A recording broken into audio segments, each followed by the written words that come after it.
Sambahin natin sasambahin natin yon. Unang Pedro 3:15. Kundi inyong sambahin si Kristo na Panginoon sa inyong mga puso. Ang Kristo dapat sambahin kasi anak siya ng Diyos. Yung Ama dapat sambahin. Yung anak dapat sambahin. Dapat tayong manalangin sa Ama, dapat din tayong manalangin sa anak. Dapat din tayong manalangin sa Espiritu Santo. Kasi yung tinatawag sa Biblia na pagka-Diyos, yung salitang Theos, kasama dun yung Ama, Anak, at Espiritu Santo. Yun ang tinatawag na divinity sa Biblia. Pagka-Diyos, in English, divinity. Tatlong kapangyarihan yan, Ama, Anak, at Espiritu Santo. Dapat sambahin niyang mga yan. Dahil yung tatlong kapangyarihan na yan ang gumaganap ng ating kaligtasan. Mahaba lang ito kung iisa-isahin ko sa'yo, no? Pero sa tanong mo, sino ba dapat sambahin? Dapat sambahin ng Ama, 4:24 ng Juan. Basahin natin. Ang Diyos ay Espiritu at ang mga sa Kanya'y nagsisisamba ay kinakailangang magsisamba sa Espiritu at sa katotohanan. Ang Ama dapat sambahin. Si Kristo dapat sambahin. Ang Espiritu ng Diyos dapat sambahin. Ayun ang dapat nating makita. Yun ang maikli lang na sagot ko para doon sa ikalawa mong tanong. Hahaba kasing masyado kapatid. Pero sana naunawaan mo. Salamat sa iyo, sa iyong pagdalo. Makinig ka lang. Kung ayaw mo mang umanib, mapatunayan ko lang sa iyo yung baptist, mali yan. Mali yan. Tawag pa lang dyan, mali na Nakadiskusyon ko yung baptist doon sa Angeles, yung pinakamataas nilang pastor. Sabi ko, yung mga members mo, anong tawag? Baptist daw. Tanong ko, nagbabautismo ba mga membro mo? Hindi daw, siya lang. Mali yung membro mo. Ba't mo tinatawag na baptist hindi naman pala nagbabautismo? Sa Biblia, ang tinatawag na baptist, si Juan Bautista, John the Baptist. Bakit? Bautisador Diyan naman sa inyo, pati miyembro hindi nagbabautismo, baptist na rin. Mali talaga Pagbigyan mo lang ako, kapatid, na Isaac, at makinig ka lang sa doktrina, makakatuklas ka ng ginto, na mina ng ginto sa buhay mo. Pagpalain ka naman ng Panginoon. Padre Eli, ako po ay Iglesia ni Cristo po. Sige. Tatanong ko po sana, paano po ako maliligtas sa mga huling araw po? Wala namang kaligtasang ibang pinakikita ang Biblia, kundi yung pananampalataya kay Kristo. Sabi sa 3:16 ng Juan, sapagkat gayon na lamang ang pagsinta ng Diyos sa sanlibutan, na kanyang ibinigay ang kanyang bugtong na anak, upang ang sino mang sa kanya'y sumampalataya ay huwag mapahamak, kundi magkaroon ng buhay na wala hanggan. Di ba yun ang nakalagay sa talata? Sasampalataya tayo kay Kristo. Pero paano natin siya sasampalatayanan? It is the question. It is the big question mark. Paano natin siya sasampalatayanan para tayo kanyang iligtas? 2:13 ng Tito. Basa. Nahintayin niyong mapalad na pag-asa at ang pagpapakita ng kaluwalhatian ng ating dakilang Diyos at tagapagligtas na si Jesucristo. Ayun, hihintayin daw natin yung mapalad na pag-asa at pagpapakita ng kaluwalhatian ng ating dakilang Diyos at tagapagligtas na si Jesucristo. O edi maghihintay pala tayo. Sino ba yung dadating? Yung Diyos at tagapagligtas na si Jesucristo. Yun ang hihintay, hindi naman yung Ama ang babalik Ang babalik na hihintayin yung Diyos at tagapagligtas na si Kristo. Kaya naman hihintayin, nangako siya kasi babalik. He will return. Sino yung babalik? Diyos at tagapagligtas na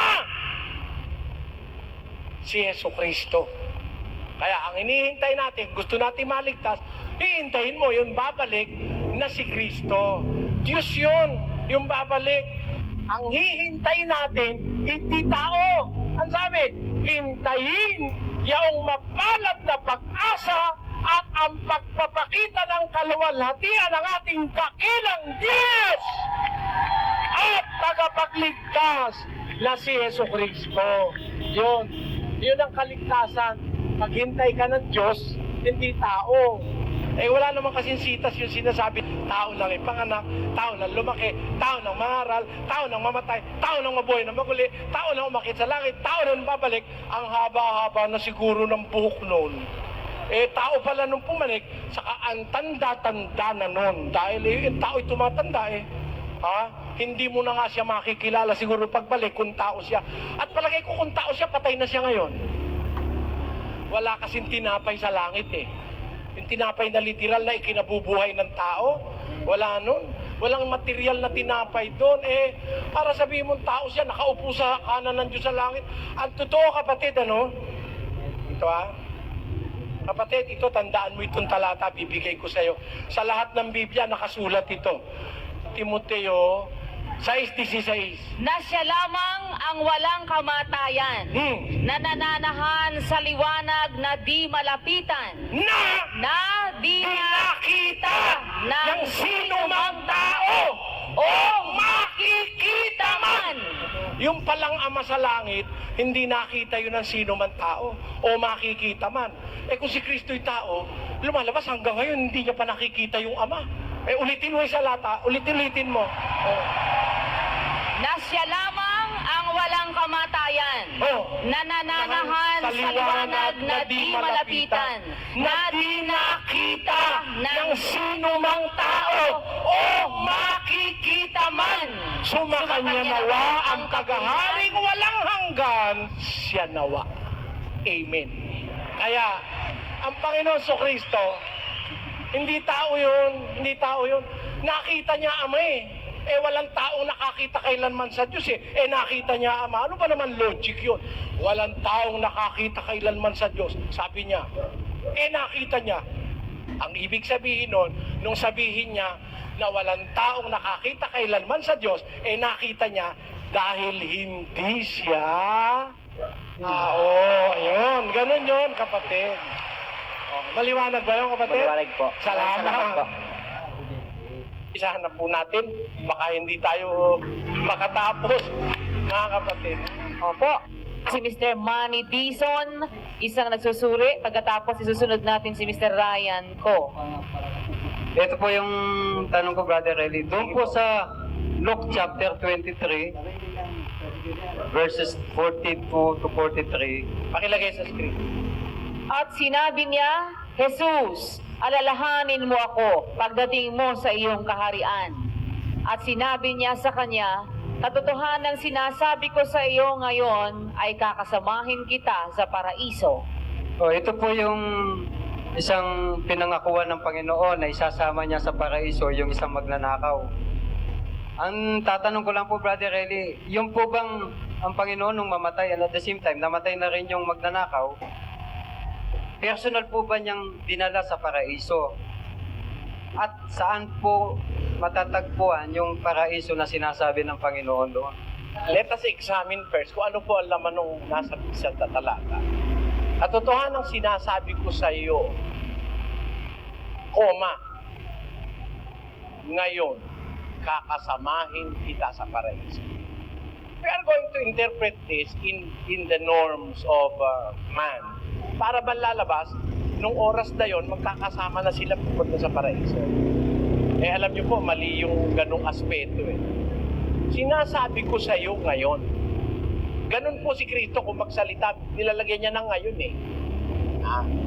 Mabibigyan ko kayo ng example na kung magsalita siya, nilalagyan niya nung ngayon. Kung ang ibig sabihin, effective immediately, nilalagyan niya ng ngayon. Basahin natin at 5:25 ng Juan.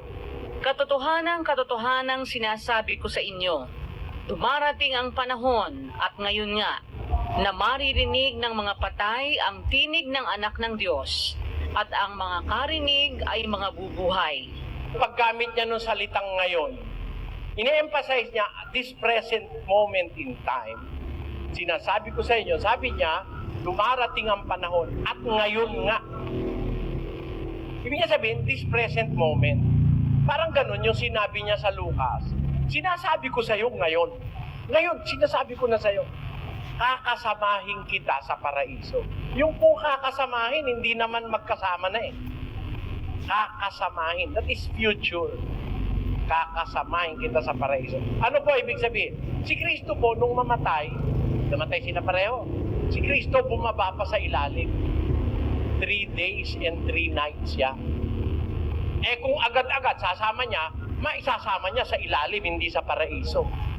Pakinggan niyo ho, sa unang Pedro 3, pakilagay sa screen. Sapagkat si Kristo man ay nagpataring minsan dahil sa mga kasalanan, ang matwid dahil sa mga di matwid, upang tayo'y madalan niya sa Diyos. Siyang pinatay sa laman, ngunit binuhay sa Espiritu. Na iyan din ang kanyang iniyaon at ipinahayag ang pagtatagumpay sa mga espiritong nasa bilangguan, na ng unang panahon ay mga swail. Kanyo, na ang pagpapahinuhod ng Diyos ay nanatili ng mga araw ni Noe, something like that. Nung pala po si Kristo mamatay, hindi naman siya agad bumunta sa langit eh. Nangaral pa siya dun sa mga espiritong nakabilanggo na noong unang panahon ni Noe, mga swail. Yung mga swail nung panahon ni Noe, binilanggo ng Diyos. Pagkamatay ni Kristo, pinuntahan niya pa yun eh. So hindi agad siya pumanik sa langit. Ngayon, after 3 days, nag-resurrect siya na po siya uli.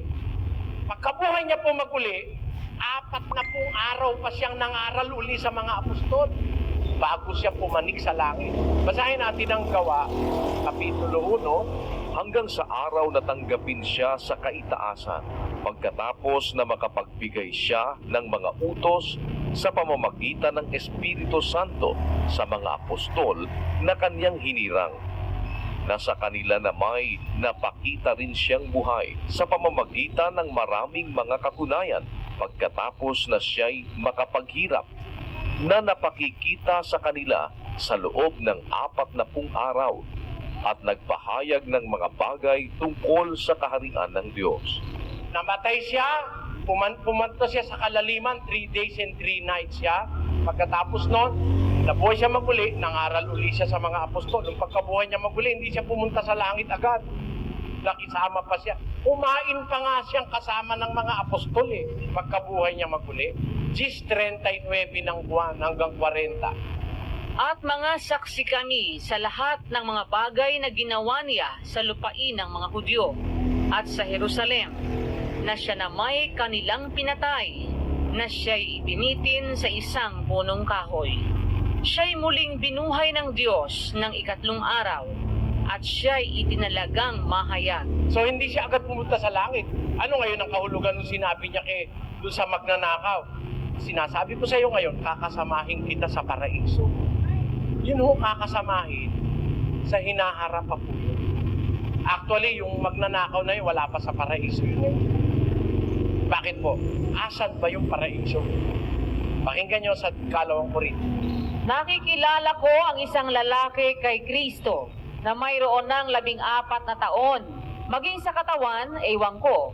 O maging sa labas ng katawan, ewan ko. Diyos ang nakakaalam na inagaw hanggang sa 3 langit. Inagaw siya hanggang sa 3 langit. Alin ba yung pinag-agawan na yun? Ano ba yun? Basa. Na kung paanong siya'y inagaw sa paraiso at nakarinig ng mga salitang di masayod na hindi nararapat salitain ng tao. So, ang paraiso po nasa 3 langit.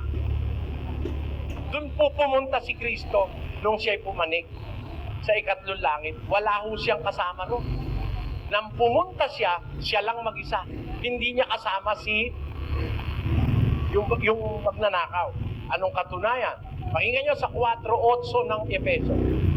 Kaya't sinasabi niya, nang umakyat siya sa itaas, ay dinala niyang bihag ang pagkabihag at nagbigay ng mga kaloob sa mga tao.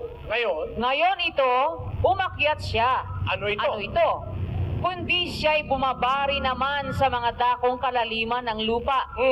Ang bumaba ay siya rin namang umakyat sa kaitaasan ng buong sangkalangitan.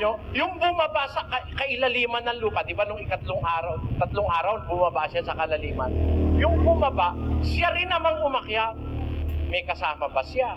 1, 3. At walang umakyat sa langit, kundi ang nanggaling sa langit. Sa makatwid bagay, ang anak ng tao na nasa langit. Kaya po, nung pumanik